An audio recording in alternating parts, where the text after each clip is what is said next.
अस्सलाम वालेकुम। पार्ट 1 हम कर चुके हैं, जिसमें हमने बैलेंस शीट क्रिएट करनी थी सितंबर 30 1994 की, वो हमने कर ली है। ये हमने उसका आंसर निकाल लिया था, दोनों साइड बराबर आई। अब नेक्स्ट वो हमें पूछ रहा है prepare a balance sheet at October 6 1994।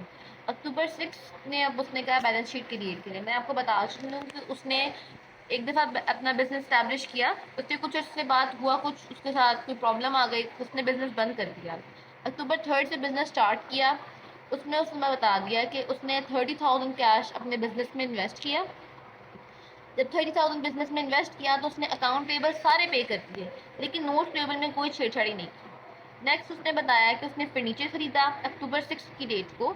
उसने फर्नीचर खरीदा फर्दर, और उस फर्नीचर में से उसने 18,000 जो था, वो उसे 18,000 का फर्नीचर उसने खरीदा।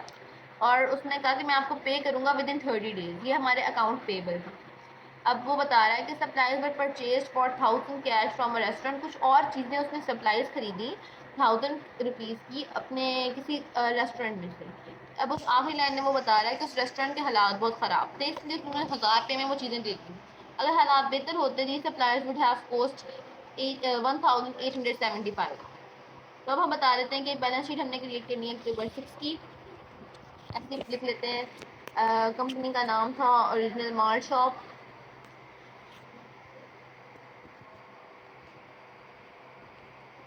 ओरिजिनल मार्ट शॉप कंपनी थी, इसकी बैलेंस शीट क्रिएट करनी है। यही फॉर्मेट आप लोगों ने याद रखना है, और ये क्वेश्चन बहुत इंपॉर्टेंट है, इसे गौर से देखें। उसकी डेट है अक्टूबर 6 1994। अब इसको भी वैसे ही लिखेंगे, assets liabilities plus owners equity भी लिख सकते हैं एंड ओनर इक्विटी भी लिख सकते हैं।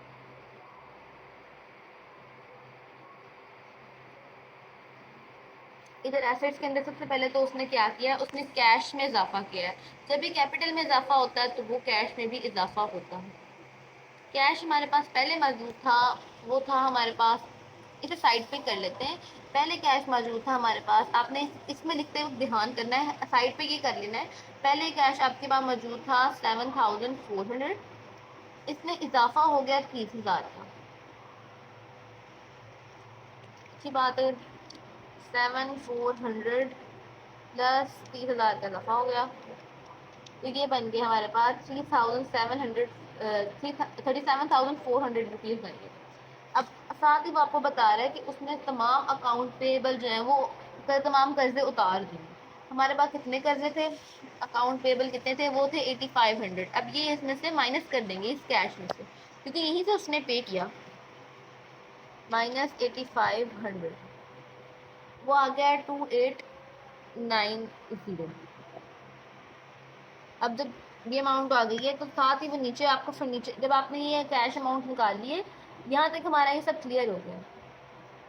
तो वो नीचे आपको बता रहा है कि उसने फर्नीचर खरीदा है 10 रुपीज़ का, और उसको उसने अकाउंट पेएबल में डाल दिया। ये जो अकाउंट लाइबिलिटीज़ हैं उसका अकाउंट पेएबल पहले तो इस वाली ट्रांजैक्शन में क्लियर हो गया था, लेकिन इस ट्रांजैक्शन में आके उसने 18,000 फिर जमा करा दिए हैं अकाउंट पेएबल के अंदर। अकाउंट जो नोट्स पेएबल थे वो आपने यहीं पढ़ लिया। No payment was made on the notes payable, तो वो पिछली ट्रांजैक्शन के साथ 70,000 वैसे के वैसे आ गए।